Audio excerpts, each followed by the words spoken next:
Баршаңызға сәлем достар, сіздермен 14 жылдан бері пісіріп келе жатырған алма қосылған дәмді пирог рецептісімен бөлісемін.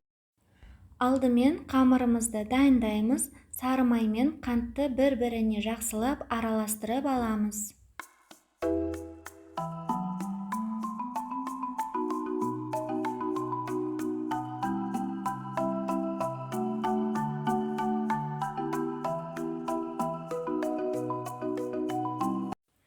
Одан соң жұмыртқамызды салып араластыратын боламыз.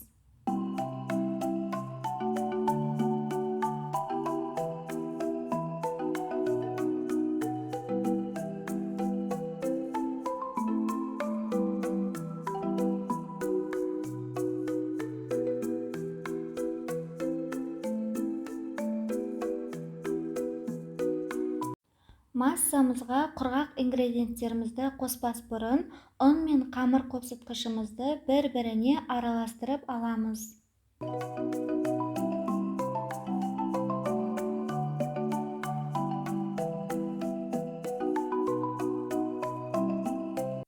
Массамызға жартыдан көп бөлігін саламыз, қамыр елейтін боламыз. Одан соң қалған ұнымыздың бөлігін қосып, біркелкі жұмсақ, қолға жабыспайтын қамыр болғанша елейтін боламыз.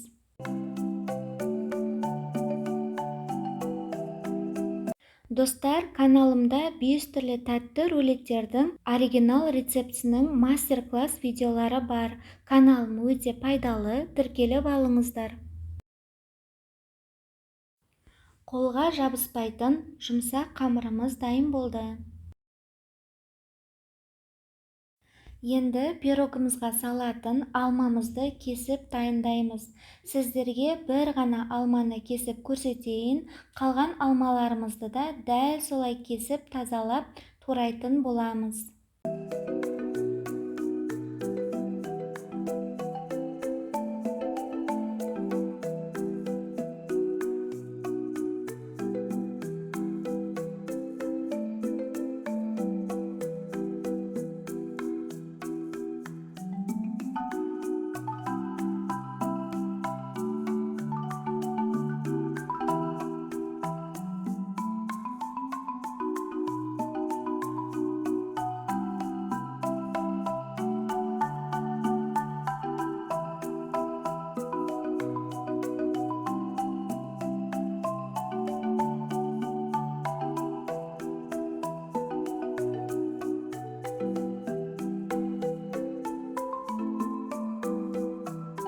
Пирогымызды әсемдеуге бір немесе екі кішкентай алма алып қалсаңыз болады.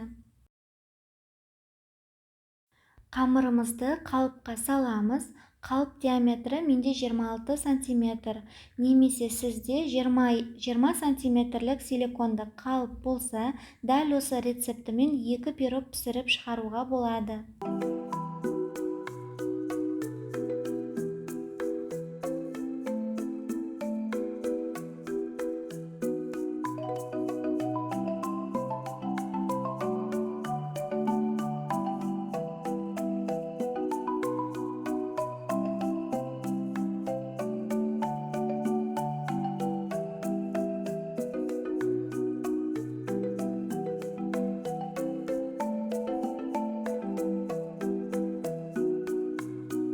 Қамырымызды қалыпқа жайып болған соң, бетіне туралған алмамызды жайып саламыз.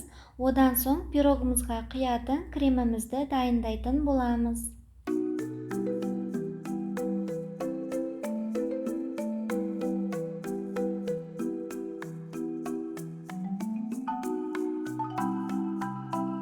Кремді дайындау үшін алдымен жұмыртқа мен қантымызды араластырып аламыз.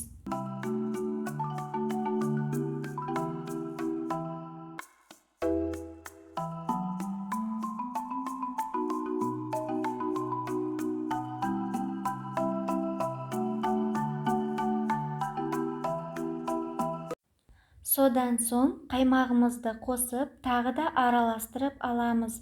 Біркелкі болып әбден араласқан соң, үлкен қасықпен 2 қасық ұн салып араластырамыз.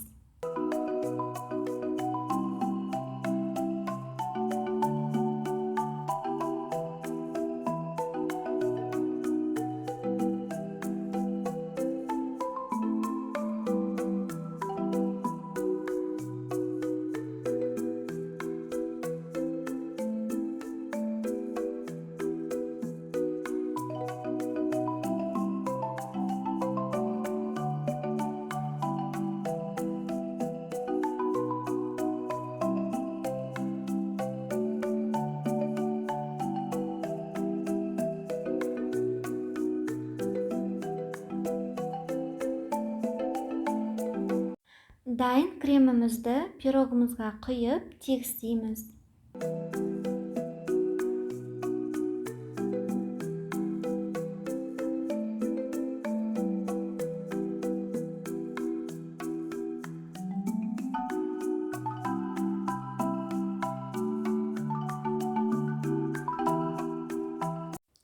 Енді пирогты алмамен сәндеуге кірісеміз. Ол үшін алмамыздың ортасын тазалап, жұқалап турап алатын боламыз.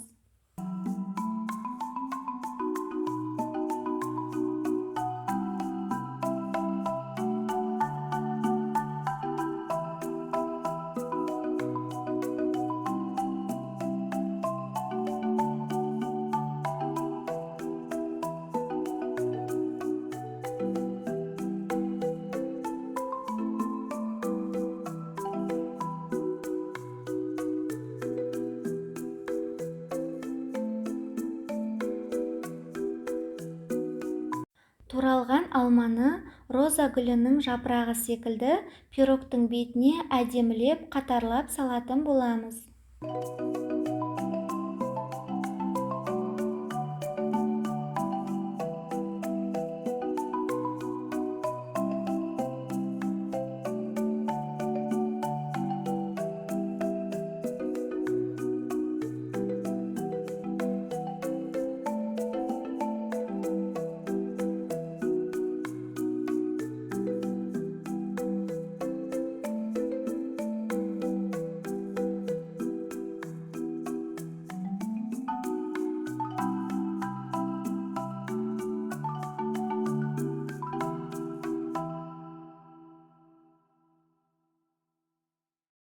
Пирогты қызып тұрған пеште 180 градуста 50 минут пісіретін боламыз. Пирогымыз дайын, өте дәмді болып шығады. Міндетті түрде дайындап көріңіз. Басқа да видеоларымды жіберіп алмау үшін каналыма тіркеліп алыңыз және лайк басып пісіріп көрсеңіз, комментарий қалдыра кетіңіз.